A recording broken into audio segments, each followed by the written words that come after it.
And that's what climate change is about.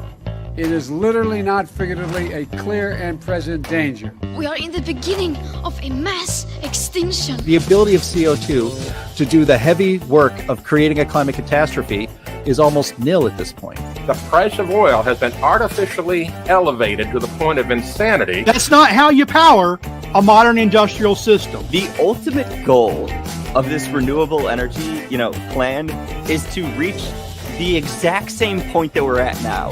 You know who's tried that? Germany. 7 straight days of no wind for Germany. Their factories are shutting down. They really do act like weather didn't happen prior to 1910. Today is Friday. That's right, Greta. It is Friday. It is the best day of the week, not just because the weekend is almost here, but because it is the day the Heartland Institute broadcasts the Climate Realism Show. Hello, I'm Jim Lakely. I'm the Vice President of the Heartland Institute and your host for today. There is nothing else quite like the Climate Realism Show streaming anywhere. So I hope that you will like and share and subscribe and leave your comments underneath this video. All of these very easy to do actions convince YouTube's algorithm to smile upon this program. And that way, the show gets in front of more people. And a reminder, because big tech and the legacy media do not approve very much of the way that we cover climate and energy on this program, Heartland's YouTube channel has been demonetized. We're working on it. We may have an update soon. We will let you know.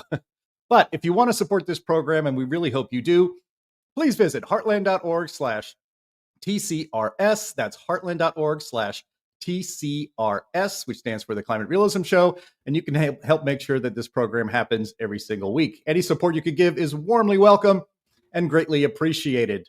We also want to thank our streaming partners, junkscience.com, CFACT, Climate Depot, What's Up With That, and the CO2 Coalition. Welcome to all of you watching it on their X streams. We have a big show today, so let's get started. We have with us, as usual, Anthony Watts.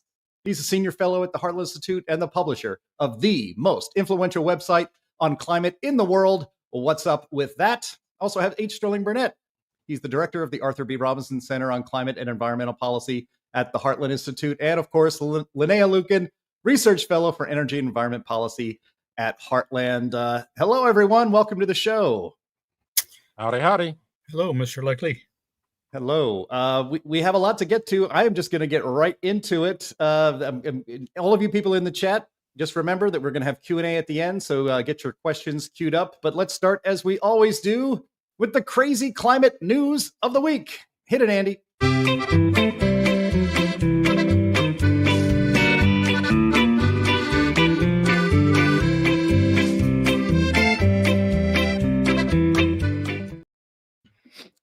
Yes, Bill Nye. Speaking of Bill Nye, he is the featured, he's the first of our featured in the crazy climate news of the week, which I have titled for today in our little sidebar over there, Bill Nye Pants on Fire.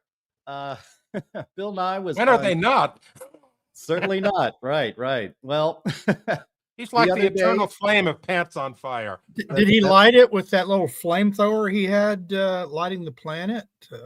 Maybe he did. A mistake that he put it on his side and hadn't turned it off. It's the poker music for me. Yeah. Well, what's funny about that drop is that's a skit I think he did maybe for the Daily Show or something, and he's like cursing up like a sailor in that thing, going off brand. Ooh, how edgy. So anyway, we have a video clip here of Bill Nye. He was a guest on CNN the other day. He did not use profanity, thank goodness. And he was brought on to talk about the wildfires in South Carolina, and also about cuts at NOAA. And, it triggered me a little bit. I know it triggered Anthony Watts, who cannot stand Bill Nye. So let's go ahead and play that video, Andy. For disaster to happen, what concerns do you have on that front, given the valuable service that NOAA provides? Well, the other thing, the climate is changing. You can say to yourself it's not, and you can take campaign financing from the fossil fuel industry, and you can pretend the climate's not changing and hurricanes aren't becoming more frequent and flooding isn't more. There's forest fires, wildfires in the Carolinas that didn't used to be a thing, everybody. It's because weather patterns have changed and things dried out in an extraordinary fashion that they didn't used to do. You can pretend that's not happening, but it is. And this is where NOAA's service helped us prepare and deal with that. And it certainly informs where to apply whatever limited resources you have to disaster relief. So it's just, everybody, the reason you have public service is to serve the public. And by dismantling this public service, you are not serving the public. And I understand where this came from. This engineer who looked for the weakness, found the weakness, exploited the weakness as fast as he unrealistically could, and now we have a system that's broken in many ways that has to be rebuilt. So yeah, this is in nobody's best interest. And it's playing out still, and we'll see how far and deep these cuts really do hit in this agency and others. Bill Nye, good to see you. Thank you. Another thing is those employees are losing their health insurance, and somebody's going to pay for that too. It's just the not trickle efficient. effects. The trickle effects are vast. It's good to see you. Thank you. Blah, blah, blah, blah, blah, blah. That's right, Greta. That's a lot of nonsense there coming from Bill Nye. Now, before we throw it to Anthony, although Sterling may have to jump in there first, we'll have to see who's triggered the most.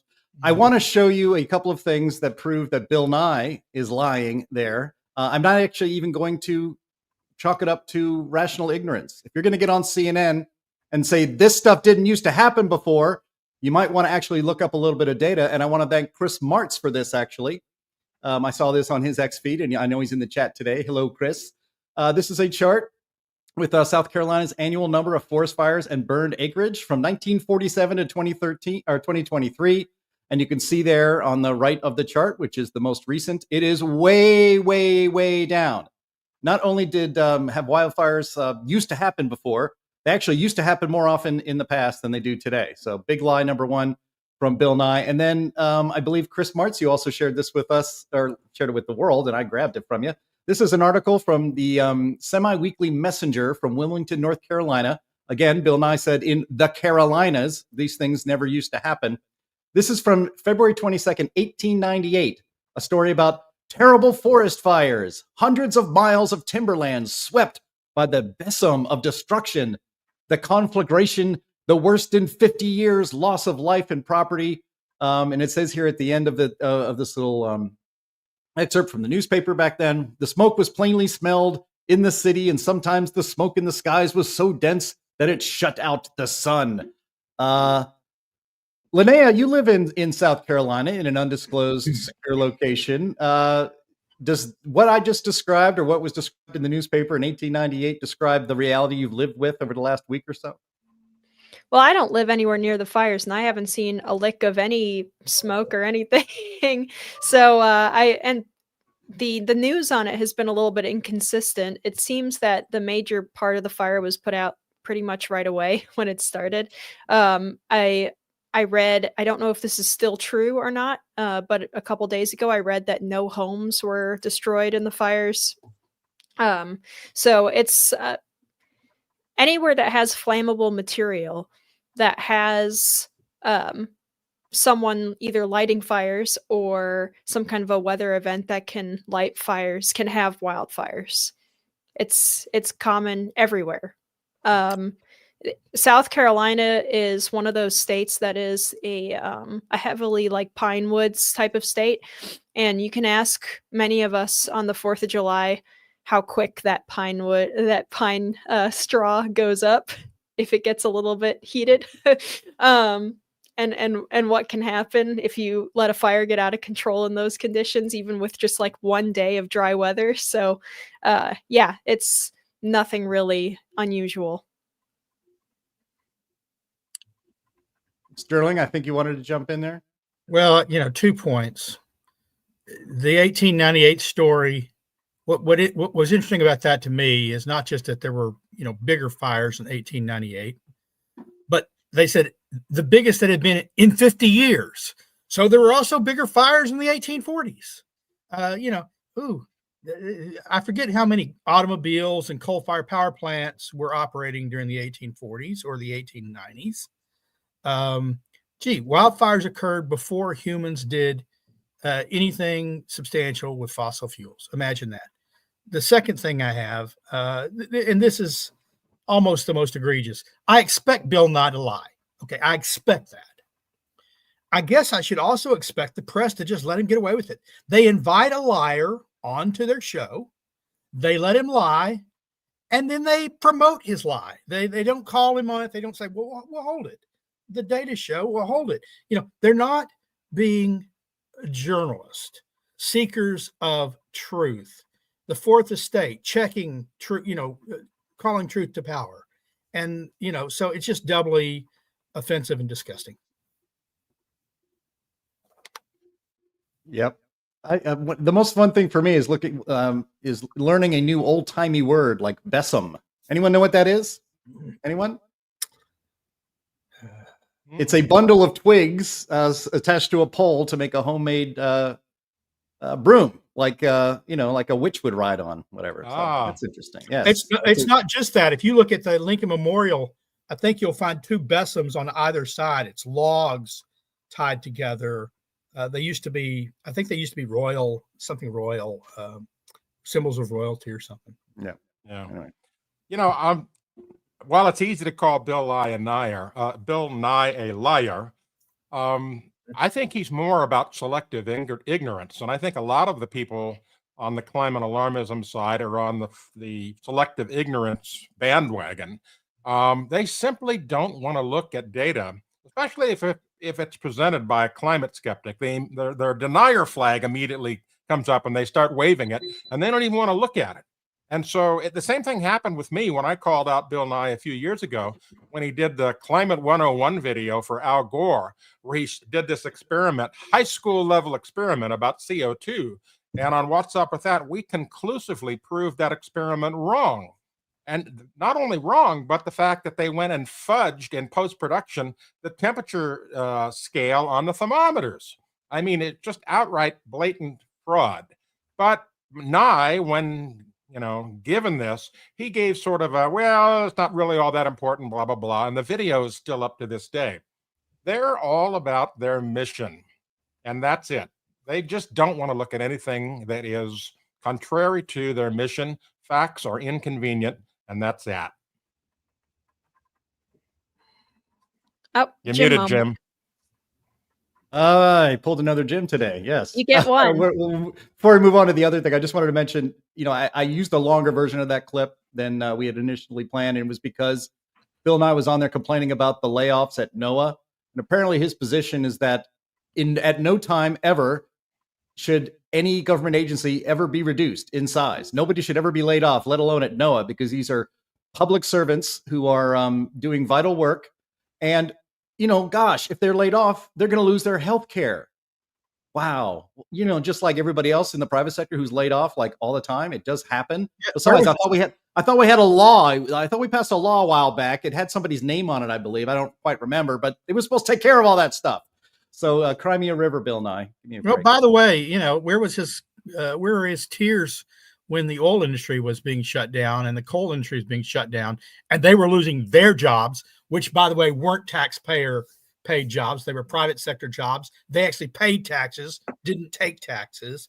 Where was his concern for their losses?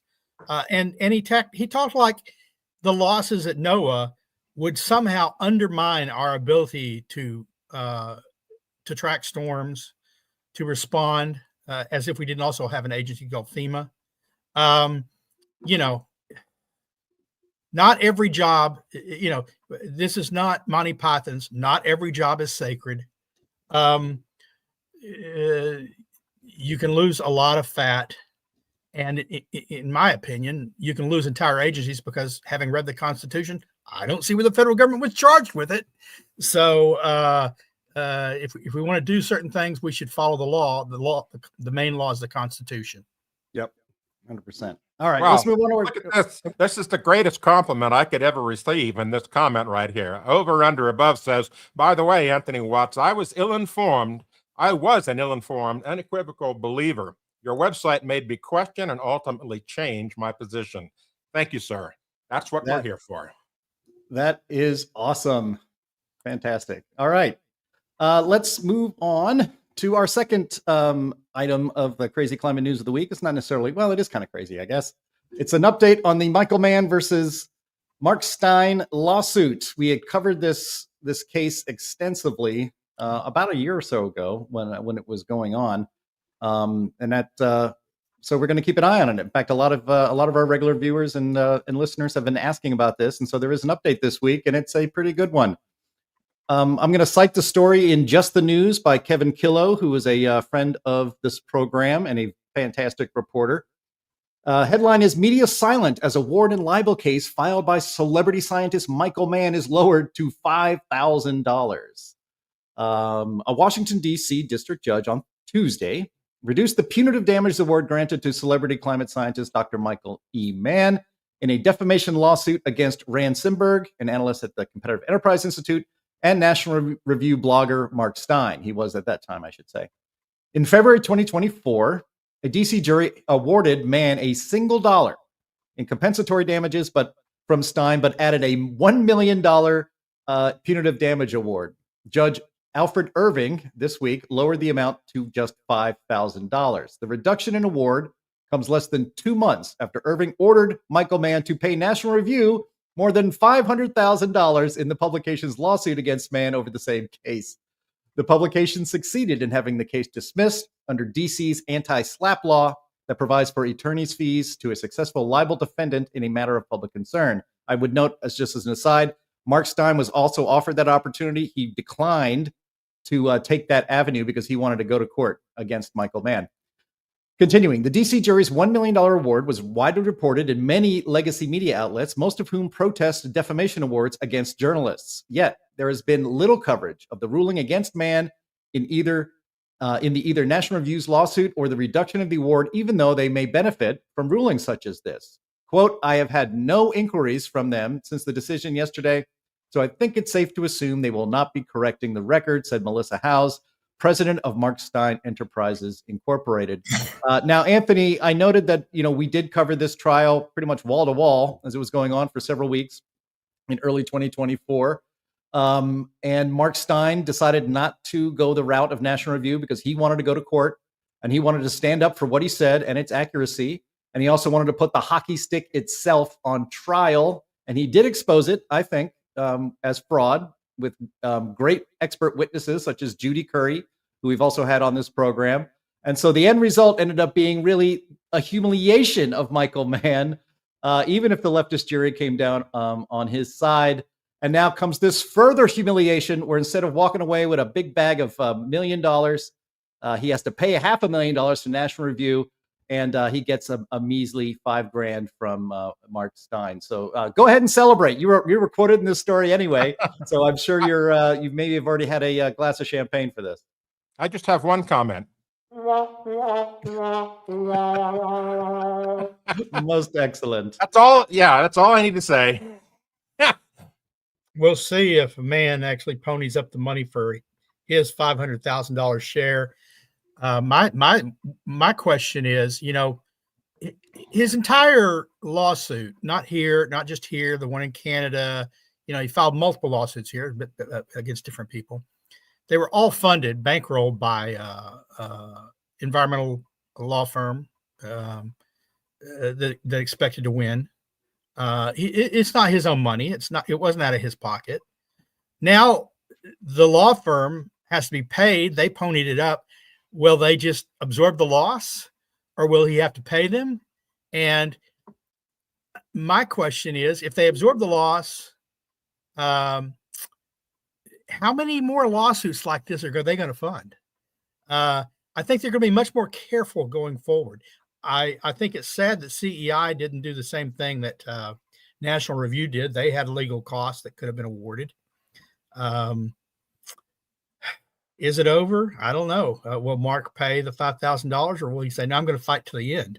But $5,000, no, because actually it's $5,001 because they got $1 in actual damages. That's right. So $5,001. My suspicion is that's about 3 hours of Michael Mann's attorney's fees. So I love it. Well, that was one of the things about this lawsuit and he had to admit it in court because he was asked it by Mark Steyn, who was doing the questioning, basically acting as his own attorney. I believe he had a consultant there, but he was the attorney of record questioning Michael Mann, and he asked him, "Who's paying for your how much money have you pulled out of your pocket for this lawsuit that's been going on for more than a decade?" And he said nothing. That he had, big pocketed left wing environmental groups and daddy warbucks here and there paying for the whole thing, and the process was the punishment. And so this is probably not the greatest news in the world if you're Mark Steyn, who has been dealing with some health issues. This took a lot out of him financially and physically and mentally. So Michael Mann got what he wanted, which was to try to ruin the life of his basic goal is to ruin the life of anybody who dares question him as if he's the authority on climate in the world, and he's not. And if you go back and look at our shows about a year ago, so you can find them on this channel, you can see our coverage of that trial, and you can see how Mark Steyn kicked his ass, and that's on the record. So in the end, Mark Steyn does not have to pay $1 million to Michael Mann. He only has to pay $5,000, and Michael Mann has to pay the more than $500,000 of legal fees to the people that he tried to ruin. So, or at least the organization in Nature Review tried to ruin. So, about as good an outcome as you can get without an exoneration that we should have had in the trial. Yeah, well, they say, but and my question is, will the law firm that backed Mann, that spent all their resources on this lawsuit, I think in the true belief that they would recover significant damages, right? I don't think they just thought they were writing off those funding. I think they thought they were going to recover significant damages.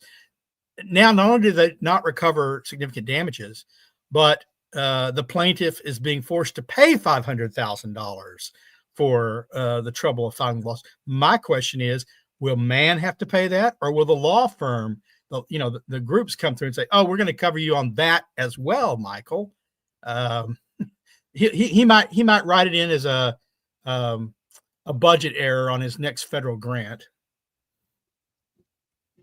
Yeah. So I'm sending a link here. Mann was financed by the Climate Science Legal Defense Fund. This has been around for over a decade. It happened right after ClimateGate. It was their response to potential legal things, and it's a kind of a dark money NGO. And they basically, claim that science is under siege and we have to protect it and blah, blah, blah, blah.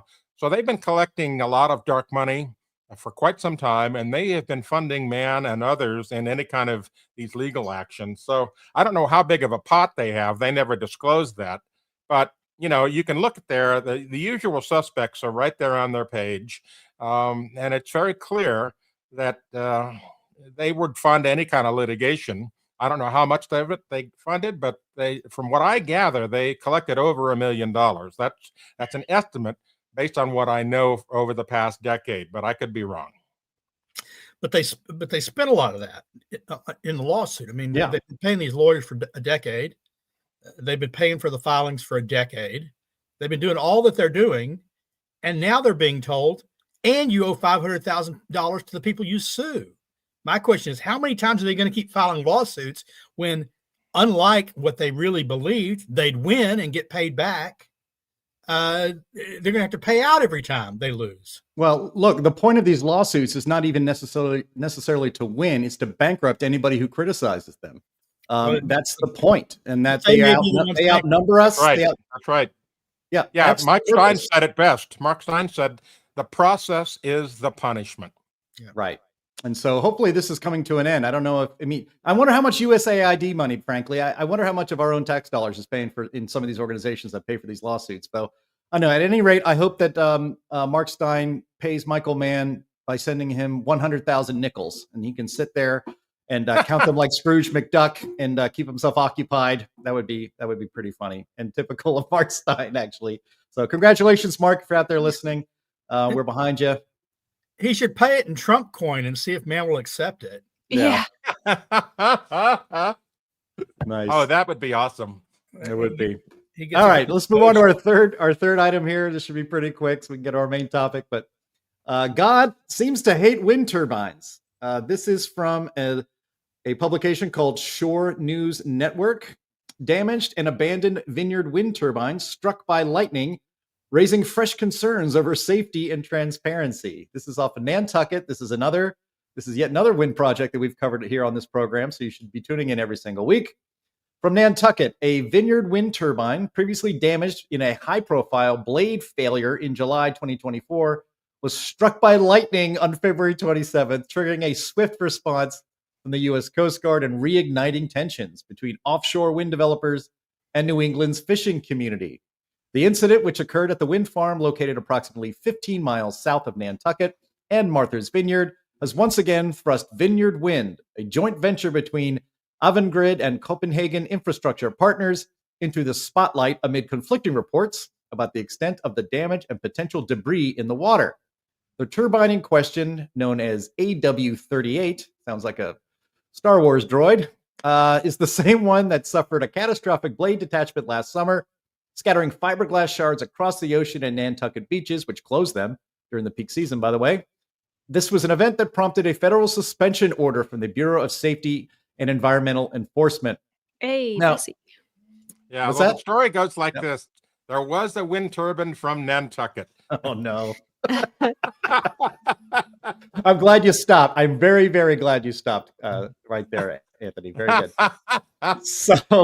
So Sterling, it's fun to think that God, or if you're a lefty, the universe or Mother Nature or Gaia is trying to deliver a message here about offshore wind. Maybe that's true, but it is definitely true that America is discovering the multitude of ways that these wind turbines are not green at all. They're not sustainable, and in fact, they are a dangerous nuisance.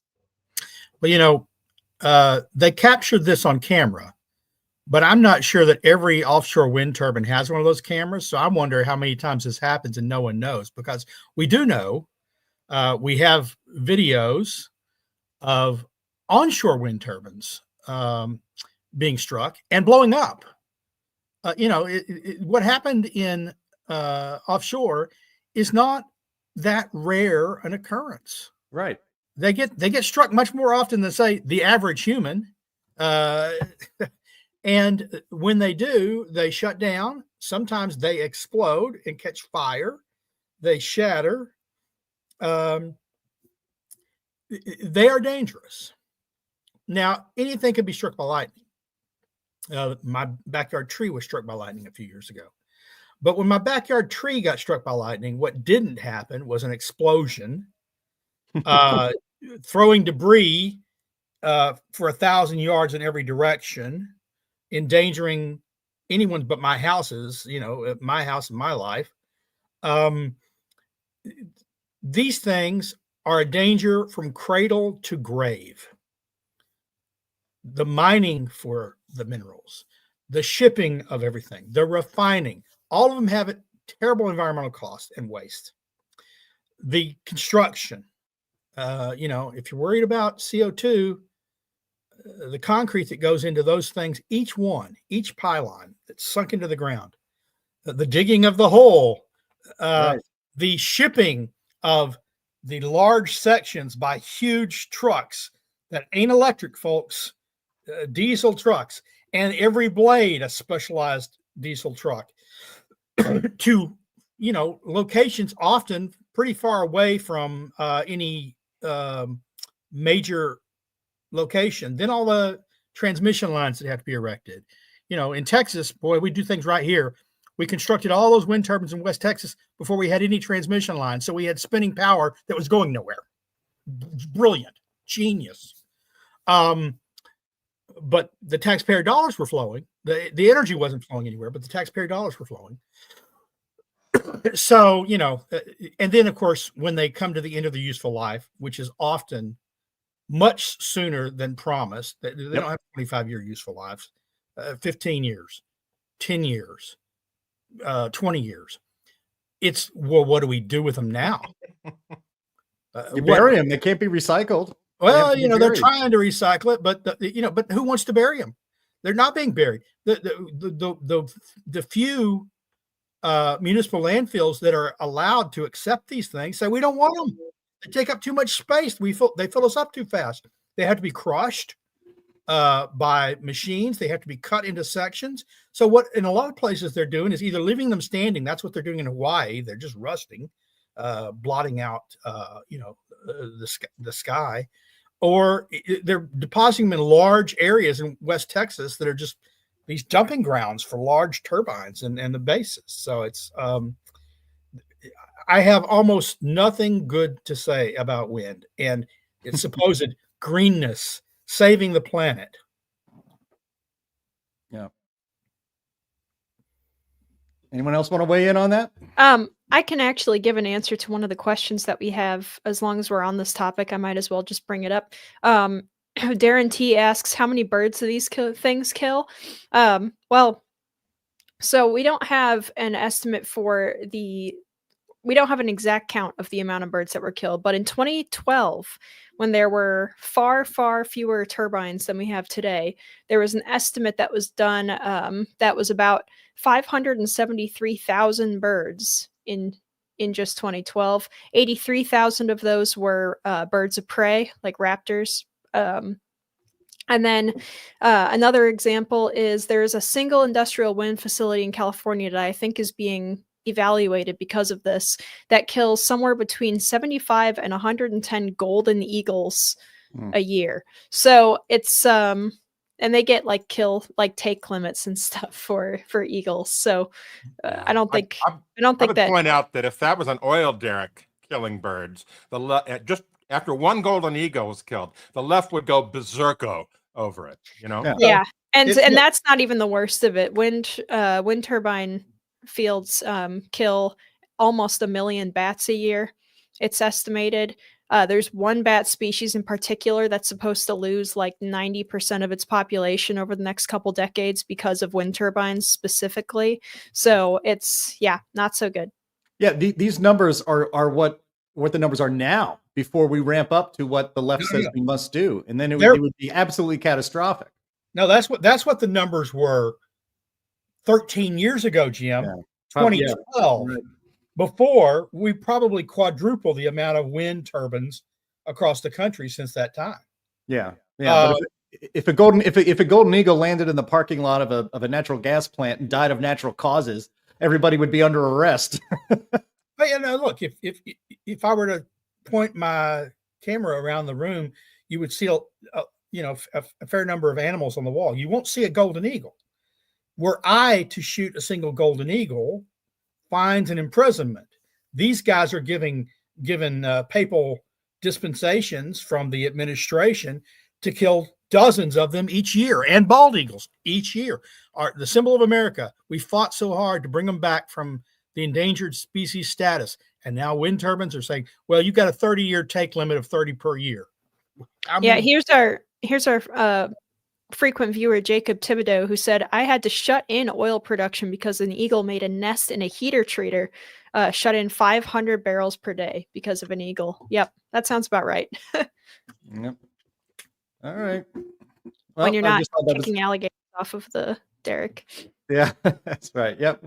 Well, I just thought I'd keep our viewers and listeners abreast of that information. It's pretty interesting, as we always cover that on this program. So I want to go. We don't always do this feature. We're going to do it today. It's our meme of the week. I might have this is from Wide Awake Media, put on as an X post.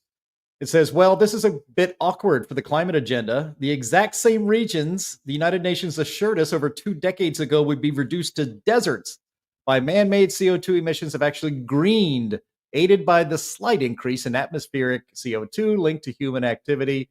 I thought this was pretty good and a fantastic graphic. As you can see on the top there, those were the areas that all the climate experts decades ago said would become deserts. And well, the reality is exactly the opposite. Things are getting greener. That's something that the Heartland Institute's climate researchers and scientists that we work with have pointed out many, many times. It's something we point out in the Climate at a Glance book and over at the climaterealism.com website.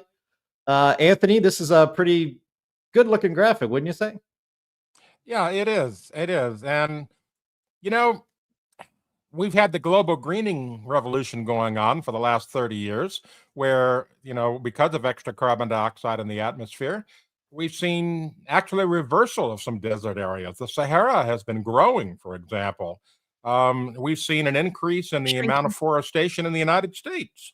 So, I'm not sure that any of this has ever come true. It just seemed to me like it's just more alarmism without any basis of fact. When you say the Sahara's been growing, I think you mean it's been shrinking, that around the edges it's green. Yeah, I mean, shrinking. I got it backwards. Yeah, it's been shrinking. The edges around it are getting more green, and that is what it's growing. Yeah. We may have to maybe hire some interns at the Heartland Institute to do some research and look back 30 years and to see how many. We'll make two columns. How many predictions by the UN IPCC have come correct, and how many major predictions by the IPCC have not come true? So I would point imagine out that on my website, What's Up With That, we have a climate prediction timeline that you can go to, and many of these things are already covered. Look at that. I should visit What's Up With That more often and memorize where all the good stuff is. All right. I imagine it's not a very good record, and anybody who watches this show knows that. All right, let's move on to our main topic for today. And this is a pretty good one. It's related to stuff we've been talking about on this show here every Friday at 1 p.m. Eastern. We've also covered this story in bits and pieces on the In the Tank podcast, also on this channel at the same time, 1 p.m. on Thursdays. And just a wonderful coincidence at the same time that Elon Musk is exposing enormous amounts of fraud and waste and graft and theft through his Doge, the Department of Government Efficiency semi-department. We have released this week a new paper at the Heartland Institute called The High Cost of Climate Scams, and it was a pretty good examination of the Inflation Reduction Act. So I want to read a little bit here from the paper, highlight some things, then we'll throw it out here for discussion, and including you people in the chat. The Inflation Reduction Act was passed by Congress and signed into law by President Joe Biden on October 16th, 2022, but the contents of the legislation are contradictory to its stated purpose. This paper by Heartland's Tim Benson explains how the real point of the IRA is the creation of an enormous renewable energy slush fund paid for by deficit spending. Officially, the bill contained a flood of green subsidies, with Biden putting the price tag. Okay, the Biden White House, they said this would cost $369 billion. Now, that's bad enough. But the actual price tag, according to Tim Benson's synthesizing analyses, it's closer to $1.8 trillion as the true cost. This is just a couple years after passed, too. That's pretty impressive, even for government and Washington, D.C. work. Here are some of the highlights that you can find on page 8 of this paper. And if you go to heartland.org right now, you'll see it featured on the front page. Very easy to find. You can read this for yourself. Some of the highlights that triggered me a little bit. $131 billion to support clean electricity, storage, and generation, including wind, solar, geothermal, and biomass. $37 billion for energy storage and green hydrogen energy production. $11 billion to improve energy efficiency. $5 billion to quote unquote decarbonize industry. Wow, I don't think that's going to happen.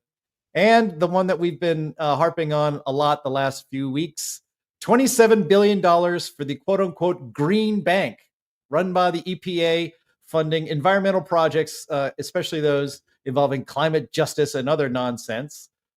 This is the part of the Doge program. I should say the Green Bank. Doge exposed that. Lee Zeldin, you might have remembered, got upset when he heard that his predecessors in the EPA were throwing gold bars off the Titanic. That is all part of this.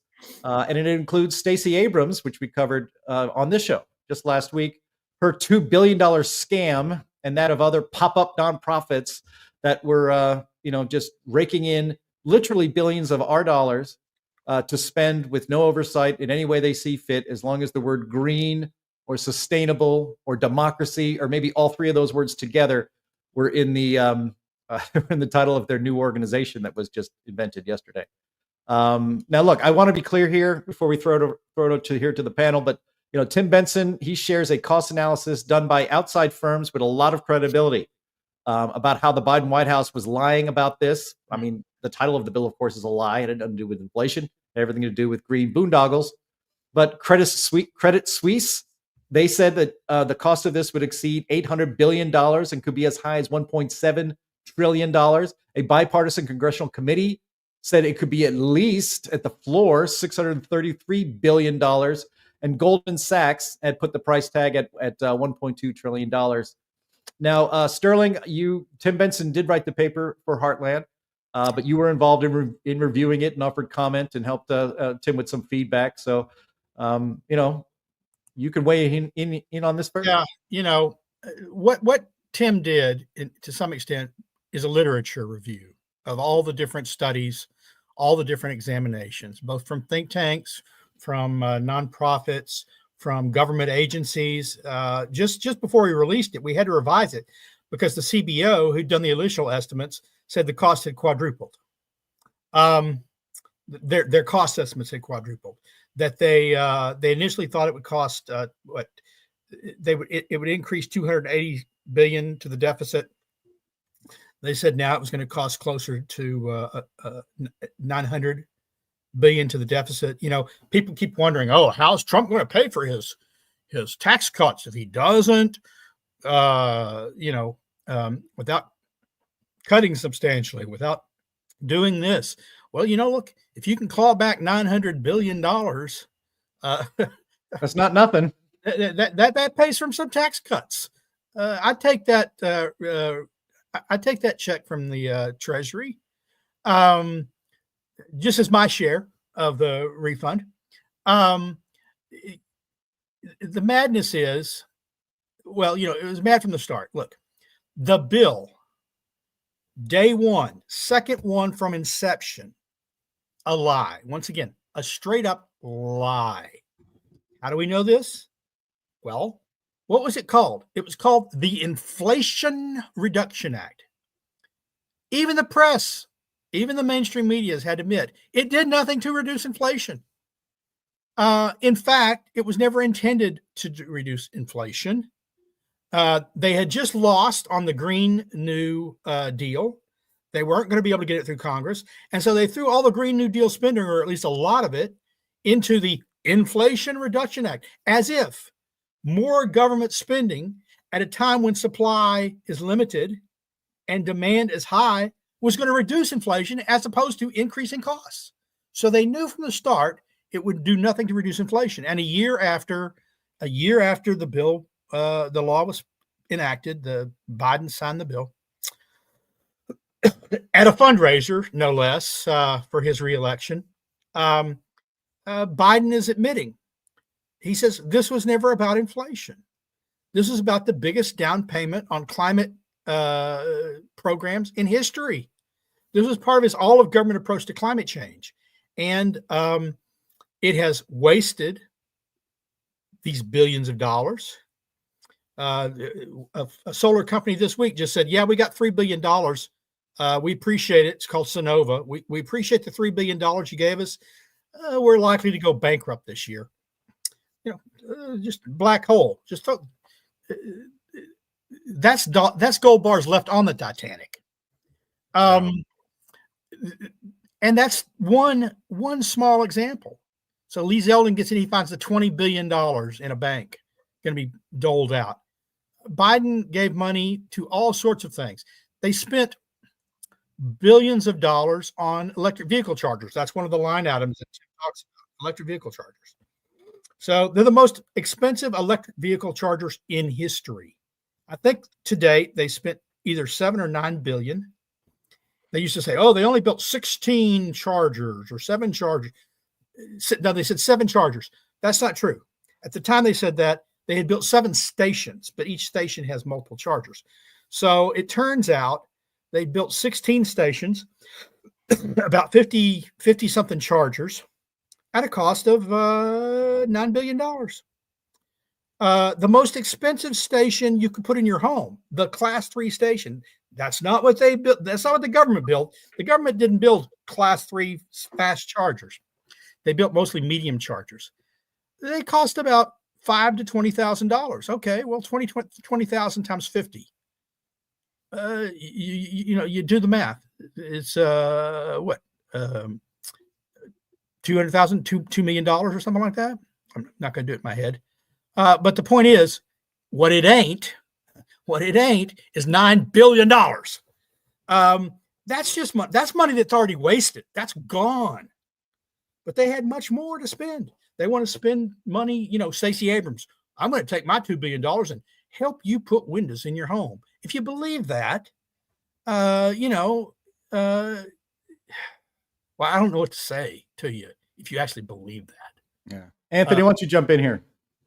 Yeah, I would like to update a quote from Republican Senator Everett Dirksen from the 1960s, who said, "A million here, a million there. Pretty soon you're talking real money. Now we're up to $1 trillion here, $1 trillion there. Pretty soon you're talking real money." That's what the Inflation Reduction Act has done for us. It has actually inflated inflation, and we're all paying for it. Now, I want to bring up one other point about how Doge is finding all this stuff. They're using a quantum computing process called fractal mapping. With that, funds can be traced from the originating source to their final destination, as well as the detours along the way. Fractal mapping can look backwards as well as forward. And basically what they're saying is that they're finding all of the different spider webs that have been woven around this money to hide it. And it's just amazing what they're digging up. For example, if you're a congressman earning $174,000 a year and your bank account say you're spending $450,000 a year, where did that money come from? They're going to find all that, and they're going to find the waste, and they're going to put a stop to it. And that's why everybody in Washington is freaking out. Yeah, they're freaking out because it's all a scam. I mean, I start getting angrier and angrier the more I see this, and regular viewers of the show knows that they don't want to see me when I'm angry. Well, some do. I go on a little bit of a rant, but Stacey Abrams getting, again, this idea, this concept of a pop-up NGO, a pop-up nonprofit that literally didn't exist a year ago. It just shows up. It has like $100 in its bank account. It's staffed by a bunch of former Obama era and Biden era EPA people and others who they want to basically just pay. It's all a grift. Suddenly you have hundreds of millions, if not billions of dollars to dole out with no supervision.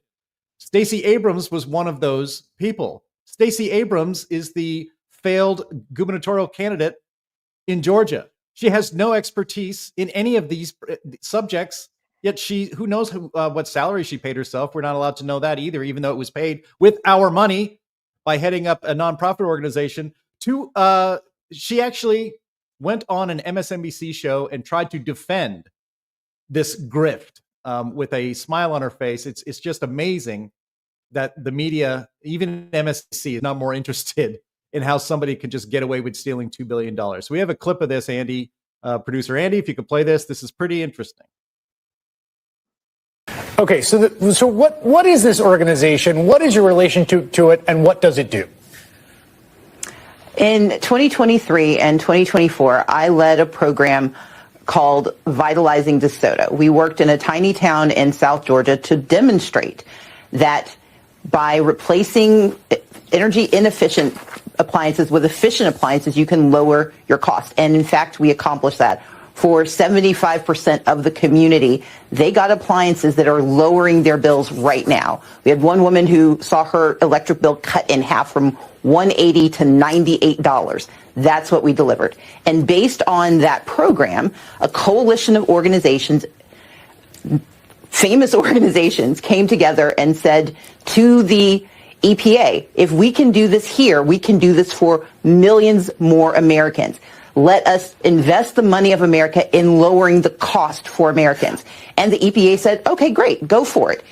Yeah. The EPA said, great, go for it, because it was run by radical leftist environmentalists, and they're all in on the grift, man. That's why they said go for it, because they were going to leave their jobs in the EPA and then go work and get paid in the organizations they shoveled the money to. This is a complete scam. It's always been a scam. And the idea that a small little pilot project in a small town in South Georgia, hey, it was successful. We lowered the energy costs of a few people by buying them a brand new energy efficient refrigerator, that should be expanded to a $2 billion program paid for by us that goes nationwide. In no way possible is this not fraud? There is not a single justification for this that you could possibly say that is real, that is not thievery. Okay, I didn't mean to get so angry, but I did. I'm Yeah, sorry. well, kind of reminds me of the Beach Boys song, scam, scam, scam, scam, scam, around. I cede my crown, Jim. You are now the Archbishop of Ranterbury.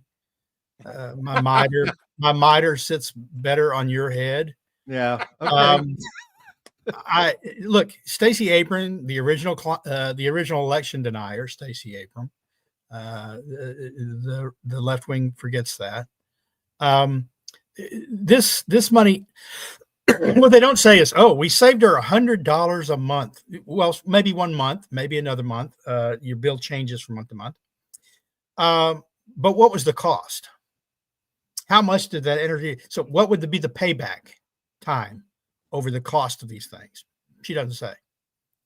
Typically, the payback is decades before you see it paid back. If the appliance doesn't break in the meantime and have to be replaced again, wind turbines never pay themselves off. There was a neighborhood in Austin that claimed it was going to be a net zero neighborhood. They put wind turbines outside the neighborhood. They put solar panels on the roof, and the homes were much more expensive than surrounding neighborhoods. And they were talking to them, and they said, this is what it cost. This is how much it will save over time. And I did the calculations, and the payback was 27 years, but the life of the rooftop solar was 17 to 22 years. So it never paid back. It was just cost. And of course, the people in that small town DeSoto love it. They didn't pay for the refrigerator. Our taxpayer dollars paid for the refrigerator. It's always nice when someone gives you something free. Well, it's not free. Well, it's free to you. It's always nice when someone gives you something that you're not paying for, and it reduces your cost. The question is, does it make net economic sense? Not does it help that one person? No. Well, as the new Archbishop of Ranterbury, I'm going to put my mitre on my head, and I'm going to declare that the easiest and fastest way to reduce the energy costs of poor people in Georgia is to stop mandating expensive green energy and let people use coal and nuclear and natural gas fire. How dare you? This is very bad. That mitre is not nearly grand enough. I think that's a fez. I think that's Is that a fez? It looks more like a fez. It's the best I could do. That's all. The only prop I had next to me today. All right, Anthony. Anything you want to add to this to wrap it up before we hit Q&A? I got nothing else to add. I'm shocked that there's scams going on in the government. Exactly. Yes. Well, again, I would advise our listeners and viewers to head on over to heartland.org. I think that document it's free. It's a PDF. It's a very easy to get through paper. You can save it as a reference point for arguing this topic with your friends and family and just learning more about what this scam is. We will continue on it. That's heartland.org. Very easy to find. It's featured on the front page. All right. Anthony, for your Claude Rains thing to have worked better, someone should have run up to you as you were saying you were shocked to see that government was wasting funds. They should have come up to you and say, "Here's your $1 billion from the EPA, sir." Yeah. Yeah, good point. Good point. Yep. All right. Well, we got some time here for some Q&A. So, Linnea, take it away. All right. We're going to do kind of a funny one to start. Oh, there's Abrams again. Hello. Nice face. President of Earth. Sorry, Madam President. All right. This is LT Oracle of Truth, who says, who is worse, Bill Nye or Neil deGrasse Tyson? And this is actually hard. Bill Nye is bad specifically because he's so toxic on the climate issue, when he clearly doesn't care a lick what the actual data show, and he doesn't understand atmospheric science, and it's very clear that he doesn't. But Neil deGrasse Tyson tries to make these like clever little snippy tweets and stuff and misses the point so frequently and is just so wrong about so many things. And I am a deep hater of pop science. So I think Tyson annoys me more than Nye, but Nye might be a worse person, possibly. I would go with that. I would say that based on watching his interaction with people and some of the things he said on Twitter. Yeah, Neil deGrasse Tyson is a lightweight when it comes to being toxic. That's my opinion. My take is it depends on what you mean by worse, because I could be equally offended by both of them. Bill Nye's danger is that he has a large following. Neil deGrasse Tyson's danger is that he has a degree to back it up. You know, he has knowledge. He gets interviewed for all sorts of not just non-climate stories where he makes a lot of sense, where he understands the physics of space and stuff and explain it well. So it depends on what you think is more dangerous in influencing people. And I'm not sure there. Nye has reach, deGrasse Tyson has reach, but probably not as much as Nye, but he has more authority behind what he says. So if smugness was intelligence, he'd be smarter than Einstein, would Neil deGrasse Tyson. So there you go. I like how that's kind of the vibe that I get from him too, you guys. Charles Rotter says that Neil deGrasse Tyson is a wet blanket. And I agree. That's kind of how he is. He's that guy who's like, well, actually, it's physically impossible for Santa Claus to visit all of the houses in the world on Christmas night. And you're like, shut up, dude. Shut up. You take that back. You take that back now. You Santa denier. Okay. No. All right.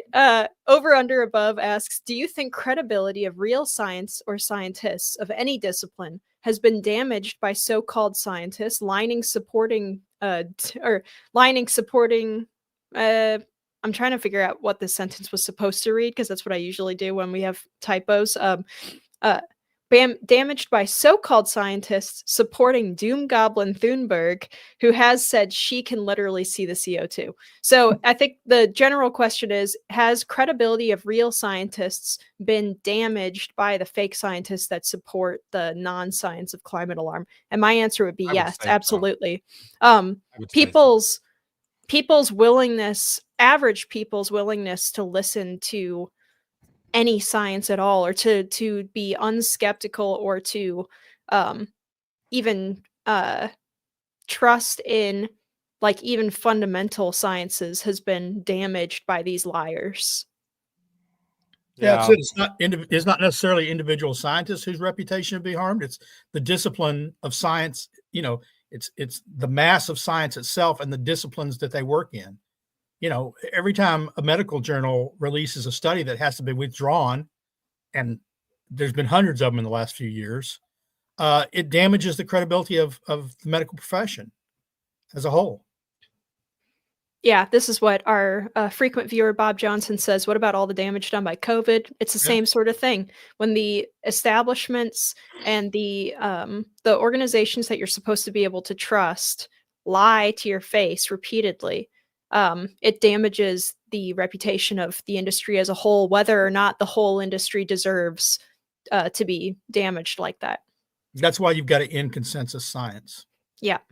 That's why you've got to end the idea that X group says this is the case, so we know it's the case, and any dissenting voice must be squashed.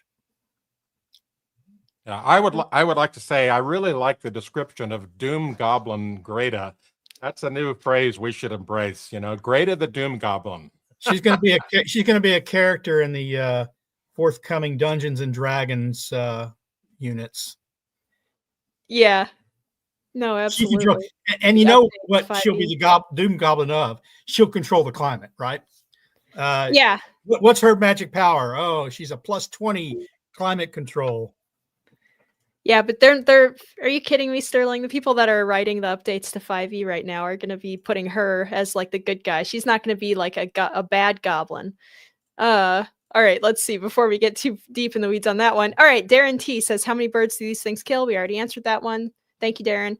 Charles Rotter, I wanted to highlight this because I wanted to read it off for you because this is a wonderful poem that you have written. So I would like to thank you first, and now I will read it for our audio listeners. There once was a turbine so tall, off Nantucket it stood through it all, but one stormy night with a flash oh so bright, it crackled and started to fall. Thank you, Charles. That was beautiful. Um,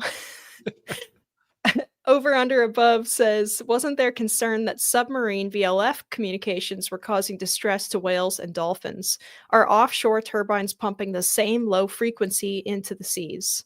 Sterling? ELF is radio. It was Oh, is okay. not the same as sonar. They were talking about very low frequency sonar emissions from submarines and so forth, not the radio emissions that they use for long distance communication.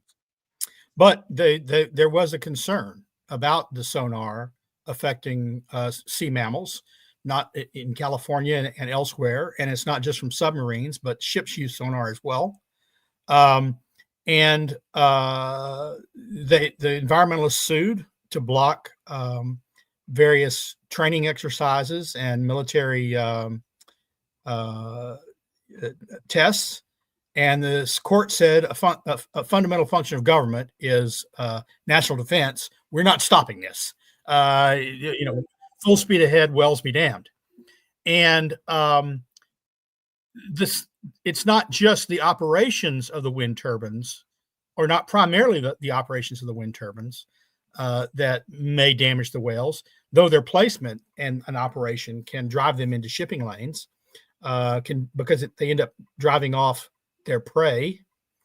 But it is the sinking, the actual physical placement. First, they've got to use the sonar and the ground penetrating sonar, or LiDAR. Well, it's called LiDAR when it's in the air. I don't know what it's called when it's in the sea, to find locations suitable to sink these things in. Well, that affects whales, contrary to NOAA's claims. And then they have to do the actual pounding, the explosions. And if you don't believe that affects whales, I don't know what you think, how you think whales navigate or communicate, and why so many whales are strangely suddenly washing up offshore. And of course, those are only the ones that have washed up on shore that we know about. We don't know how many dozens have died and sank to the bottom of the sea.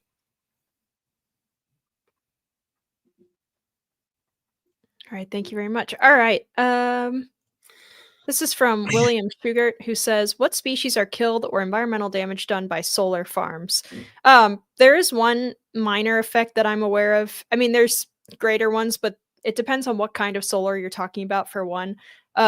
Sometimes if they are directed vertically, there is something called the lake effect that can happen under certain conditions, where migratory waterfowl will confuse the surface of the panels for the surface of a lake or something, and they will crash into it, thinking that they're landing on water and break their little legs. That's it. As far as direct impacts on an animal immediately, that's pretty much the only one I can think of, unless you're talking about thermal solar, which depends on concentrating a high amount of reflected light on a central tower. And it's very, very hot there. So if a bird flies through that, they're toast. They're literally toast. So there's video of that. Yeah. There's video of the birds like flying into it and catching on fire and falling as like a little ball of ash to the ground. It's pretty intense. That was a point in a danger moment in the movie Sahara, if any of our viewers recall that film. I love that movie. Can you guys think of, I mean, there's also some chemical leaching and some habitat destruction. Depends on where they're installed, but when they were installed in the West on public lands in the West, federal lands, because they wanted the best locations, they were putting them in locations where the endangered desert tortoise was. And it's highly endangered. And it has a very small habitat. And they said, oh, well, that's okay. We're going to relocate the tortoises to another location. Well, the question was, well, if it was so suitable, why were they not there already? Why was it not turtle habitat already? My suspicion is you had a lot of endangered tortoises die. And probably anything else. Look, if you are underneath a solar panel and you you thrive on light, your plant life or the animal life that depends on plant life. There's not a lot of light getting through.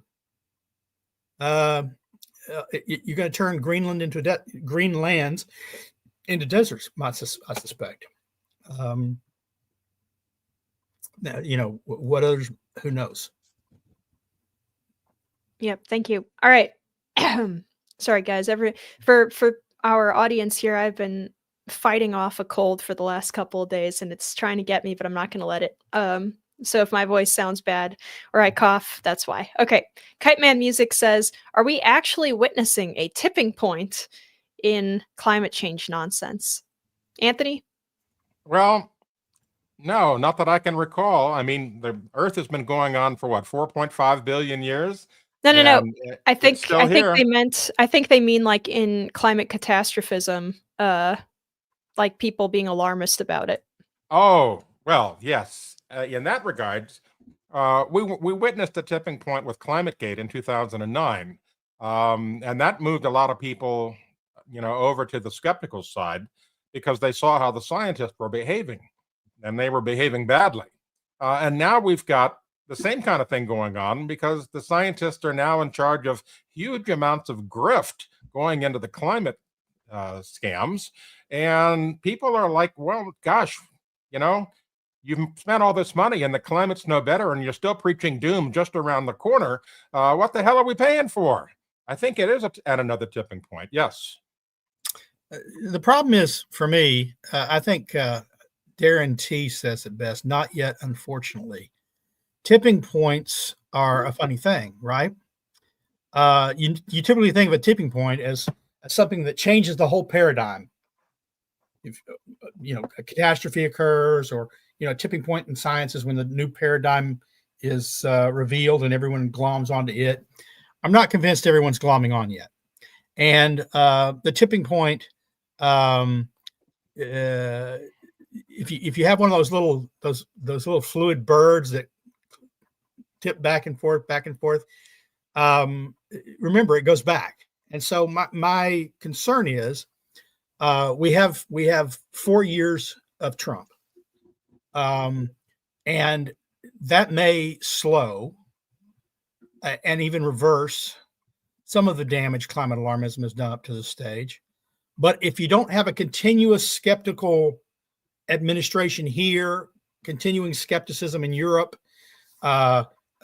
continuing coal building in India and China, if you don't have it continually, the tipping point can tip back. It can be more like a seesaw rather than an actual going over the edge where there's no coming back. Yep. All right. I'm going to pitch this one to Jim. This is from Bo Gus, who says, is there any chance the Trump administration will have NOAA temperature adjustments removed from published data sets? I think there's a chance. We had David Legates on this program the other day. I know that there's a coalition of climate realists that have the ear of decision makers in the Trump administration. The Heartland Institute is among those organizations. And it's a long conversation, but I believe the goal is to have NOAA concentrate on its core function, which is weather, and not on climate. And certainly, if it's going to be giving climate information and have it be the official government climate information, it has to be transparent about it, and it has to be accurate. I think it's a project that may happen. I will say that it seems amazing that we're even talking about it.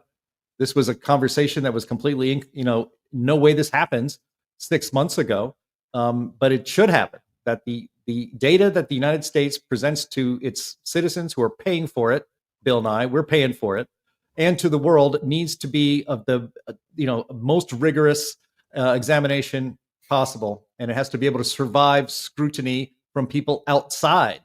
If there's one goal of the government science, for what it's worth, there's one thing government science should be. It is transparent and observable from people on the outside, and to verify it. And so, I think there's a chance of that happening, and it would be wonderful because it would basically end the climate scam if the historic temperature record was accurate and accurately communicated. I would add that we have direct evidence of NOAA dropping the ball with forecasting weather. It's right there in the European weather forecast model. The European model is regarded as the most accurate forecast model out there, and the North American model and the GFS model, not so much, and GFS in particular, hardly at all. It gets things wrong a lot of the times. And so what's happened is that NOAA poured so much money into climate, they simply forgot to update the model. Well, maybe they didn't forget, but it was their bigger priority to go after climate. And so the climate models that we use here in the United States have suffered, and the European model has taken over. Virtually every meteorologist trusts the European model far more than the ones we have in the United States. And so, with this change up of all of the money in NOAA, hopefully we can make climate models great again, or rather weather models great again. You got to fit that on a hat. Awesome. Well, yeah, that's a hat that Heartland should make. What they should do is end climate models and focus on weather models. That's right. Right. Leave the climate to the Farmer's Almanac. This is a quick one from Charles, who says, did you guys know the March for Science is having speakers on right now? No, we did not know that. Or at least I didn't. What's the March for Science? I remember when I was in college, there was a March for Science, and it was pretty pale and sad on a land grant university campus run on oil field money. So it was not very popular, but I mean, who knows? I'm sure they've got Bill Nye over there, I bet. Well, we got about 2,000 people watching this on all the streams. So I wonder if we have more people in attendance than at the March for Science right now. Oh, maybe. That'd be great. Okay, so here's the last question that I have from Darren T. Why don't organizations like Greenpeace, and I'll throw PETA in there too, question or challenge things like this, i.e. the wind and solar issue? Major organizations have bought into they're for big government. It's stopped being about what they supposedly cared about a long time ago. It started being about them having control over people's lives. PETA. It's not clear to me that they care about individual animal suffering, but they don't care about animals like species. If wolves were wiping out elk, they wouldn't advocate the hunting of wolves. I remember when the president of, I believe it was PETA, was asked, I think it was on Sierra Club, they had an issue for one of their anniversaries back when in the early 1990s. And they were asking different environmental leaders, if you were environmental czar, how would you change the world? And I think it was the guy from PETA that said, well, look, there would be no more predation. And they said, well, what do you mean? And he said, well, if lions couldn't be trained to eat tofu and vegetables, then we just have to keep them in cages. They're not about nature. They're about power at this stage.